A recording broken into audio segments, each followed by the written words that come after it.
All right, let's check out some Gimmick 2 here. I've played a little bit of this already, but we'll start a brand new file here.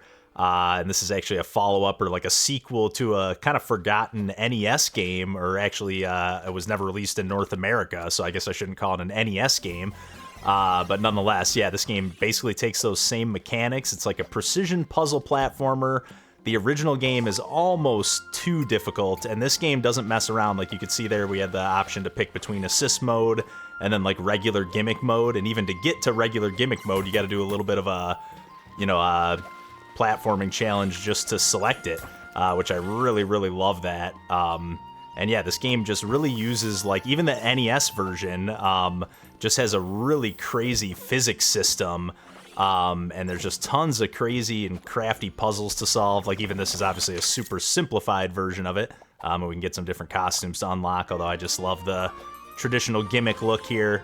I'm playing this on a Nintendo Switch, and recently snagged this on sale for $3. I think it's normally 20. I believe it's on the shorter side as far as, like, I think there's only like 5 or 6 levels total, but the levels are definitely on the long side. Like for this video here, number one, I've already played through this level 3 times, or this will be my 3rd time playing through it, so I kind of know what's coming.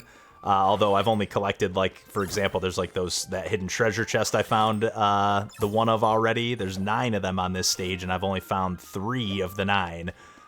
So there's obviously tons of secrets just jam-packed all over this game.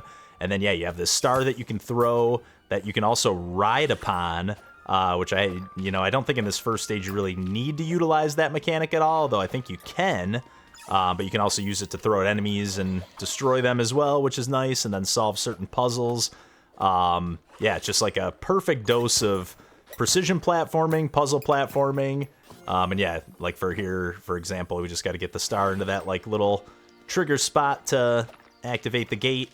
And there's a bunch of little stuff like that, and a bunch of, basically anytime you form the star, it deactivates one that you already have in the playfield. So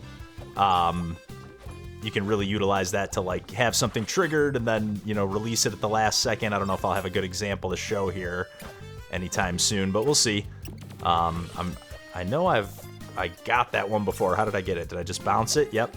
Okay, now what does that trigger? Okay, just the ability to get this chest. But even that, like, just these crafty little puzzles, just every way you look. This game is just really, really awesome stuff. I'm not gonna lie. This is probably the most fun I've had with a platformer in a long time. And I kind of wrote this game, or I shouldn't say wrote this game off, but I kind of lost interest in it because I don't necessarily love the art style. For a second it seemed like I could maybe get up there, like some kind of secret area, but we'll just keep plugging along. The music's also done by David Wise of Donkey Kong Country fame. I believe he's done some other games as well, goddammit. But the checkpoints are just like a little bit more forgiving in this one compared to the original. And they've re-released the game in modern days, which I believe I mentioned already, and there's like a rewind feature and stuff like that, so it makes it like a little bit more playable. But this Gimmick 2, the difficulty is just tuned so perfectly, at least for the challenge level that I'm looking for. It's just fantastic stuff. I'll probably, like I said, or I don't know if I finished that thought, but I'm probably just going to play through this one level on the video here, because it's relatively lengthy. I think the first time I played through it, it took me about 10 or 15 minutes. Obviously, again, knowing what's coming here, it's not going to take me anywhere near as long this time around. But I really like, too, how the enemies are, like, remind me a little bit of, like, the Wario Land games, how they don't necessarily, they can damage you, but they also, you can, like, ride on top of them and just, you can't necessarily pick them up like you can in Wario, but you can use them to your advantage. And you can even pick up these like boxes and stuff like that. Like, you can go for a little swim. We'll put this one here, then we'll take this one with us. Again, this is going to go a lot quicker this time around because I kind of know what's coming. But these enemies, they can get a little bit pesky. I didn't mean to drop that box down there, but even if I didn't get this box and bring it here to get this treasure chest, I could also have just like rode on top of those enemies and wait for them to jump and time it just right. So I really like all the, I don't know, like the physics and puzzle stuff you can do. You can cheese the solutions a little bit. But this is what I was talking about before. You can, like, trigger the platform, and then you gotta release it at the right time. I guess not in this case. So here you can't form a new star to throw at these guys because you got to time it just right. So it's just, I don't know, they just really have thought about just about every last detail of the level design, the enemy placement, which I guess is level design in and of itself. The enemies can get a little bit annoying how they just keep like dancing around you like that, but nothing much you can do about it there. Oh, let's see if we can go this way. I think we can go up here. Okay, yeah, they can't make that jump. Perfect. Take that one out. Shoot, I thought that one was gonna trickle up there, but that'll do. But yeah, they'll sometimes just start like throwing a parade of enemies at you. I feel like I got the music mixed just a little bit too quiet here, which is a shame because it's really fantastic. Oh shit! That guy kind of turned around right at the wrong second, but I'll take it. See, like right here, I didn't see this secret the first time around. Oh shit! And that's just straight jumping, nothing else to it more than that, or nothing more to it than that. I'm always expecting to have to break out the star and do some riding on some of these challenges, but oh shit. See, you almost want to have that star formed. Oh shit! And then I tried to do it too fast. Had to leave it activated to keep that platform alive for me. Okay.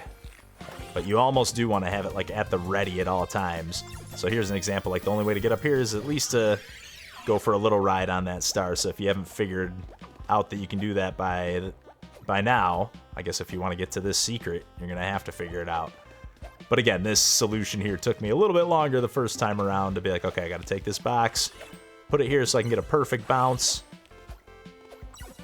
And again, I don't know, physics gameplay can usually be a little bit annoying to me, but and it even is a little bit in the first one, even though I do enjoy that game. Let's see, do I have to take this box with me, or how do I get up here? I forgot how I did this before. I think I did just do a little, like, cheese bounce. Maybe I can do it like this, yeah. I don't know. How did I do this? Almost got it. But even still, I was gonna say, still gotta land on it.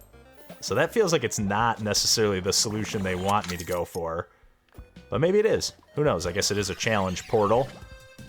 But I love even these like checkpoints here. Like, this is number 4. You can just like cycle between them if you're thinking, okay, I missed something. You can even look on the pause screen to see what collectibles you've, collected. So I got 1 out of 2 on the first 2 sections, 3 out of 4 on the last one. And then there's only 1 here. In this last zone, but I love the just like in the original, these like slopes that, again, momentum and physics and stuff in games usually is a little bit annoying to me, but I'm really loving it here, and I think I actually know where the secret is on this one. I haven't accomplished it yet, but I do think I know where it is. I think you have to do a little bounce shot here, get that to go up and over. Oh, damn it, missed that. Okay, let's see if I can get it, because I really do want to get this secret. Especially since I've just been like blazing through this level otherwise, so show a little bit of how you gotta do some puzzle solving here. Shit! Alright, get a big bounce there. Big bounce here. Big bounce here, yes! Oh, and there's nothing up here, are you kidding me? Are you kidding me? I can't believe there's nothing up here. It's just like a shortcut? That's crazy. But I love how these like present balloon spots, checkpoints, just give you full health again. Gotta get a little bounce shot. Yeah, these enemies are really freaking pesky. They are a little bit annoying. I mean, they're obviously designed to be that way. Shit. But there, see, I gotta keep that active. So the fact that they just keep like chasing you down and like heat-seeking towards you, essentially. Shoot, I gotta make that jump from here. Okay, we'll do it. Shit, and I needed it still. Let's see if I can cheese it. Oh, I forgot it doesn't bounce on the spikes. So you are sometimes a little bit better off like clearing out some of these enemies. Let's see if this one goes up and over. Shit. Come on, man. There we go. There we go. Oh yeah, this is even a little tricky. Like, these enemies just start swarming you. At first, I thought they were just, like, one of me. Like, you know how I'm, like, I don't know, in, like, Yoshi, you, like, come across, like, others of your kind. Oh my god, I got lucky with that star hit. Took out that enemy at the last second, and then, yeah, we got a little boss battle here. Oh, shit. To cap off the first stage, which the boss battle in the first game, on the very first stage, is, like, impossible. This one actually gets pretty tricky, too, if I'm not mistaken. I think he starts throwing, some more of his little minions. Okay, good thing we got a checkpoint, at least right before the boss. Oh my god, does it jump every time I jump? I think it does. Okay, so I can cheese that jump mechanic. Maybe it has to be close to me, but yeah, I love that I can cheese it. Let's go. Let's go. God, this game is so good. And yeah, I thought this was just like the first world, but I think this is like the whole game. Because I beat like the first 2 or 3 stages, I think just 2, and it says I'm almost like 25% done with the game. But we'll get just a little taste of this level here, and then I'll probably leave it there for the video. But I love even stuff like this. Like, you don't have to ride the star here across the water at all. You can just swim. There's literally zero benefit to this, but it just feels cool to skip across like a stone there. But yeah, this game is just absolutely phenomenal stuff. I really did not expect to be as blown away by this as I have been. Just so many clever bits of design, like gotta do the bank shot, time it just right with this, and then deactivate the star. I almost forgot to get this here. Again, I have played these levels before, so the puzzles, some of them at least, are already solved by me, but it's just brilliant. I really think this is one of my favorite platformers I've ever played, and I don't say that lightly.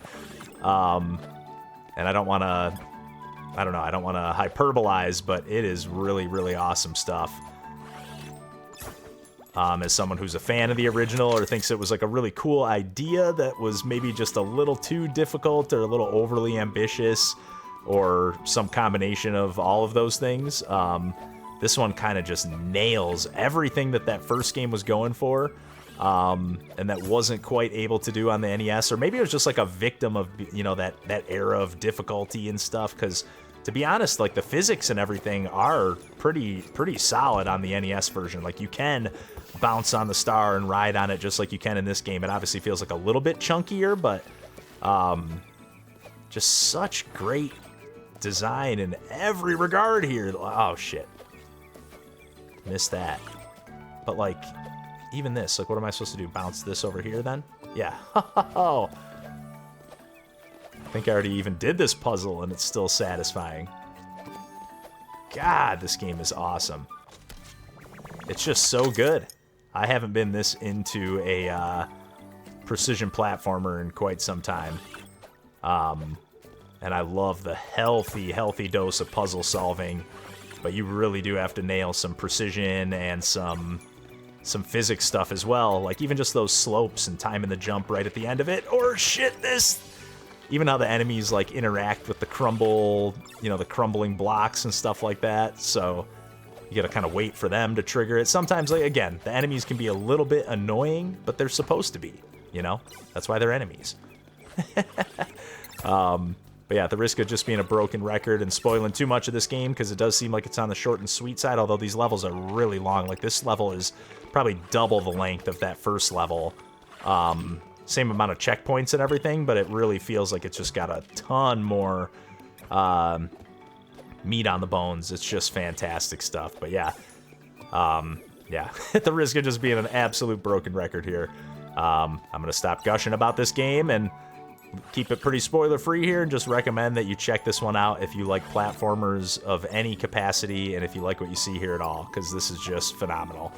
And yeah, this music is just so good. I really hope I have the music turned up loud enough here so you can at least hear it a little bit, because it's just phenomenal stuff. So yeah, we'll go grab this red heart key. Oh, I thought it was going to be a little puzzle to solve here, but not in this case. It's going to give us a little freebie there. But yeah, I'm going to leave it there for the video. I'm going to keep chipping away at this game because I am hooked. And hopefully I'll be able to beat this one. I'm definitely going to be talking about this one on the podcast, too, because this is just, like I said, one of my favorite games I've played in a little while. Yeah, fantastic stuff.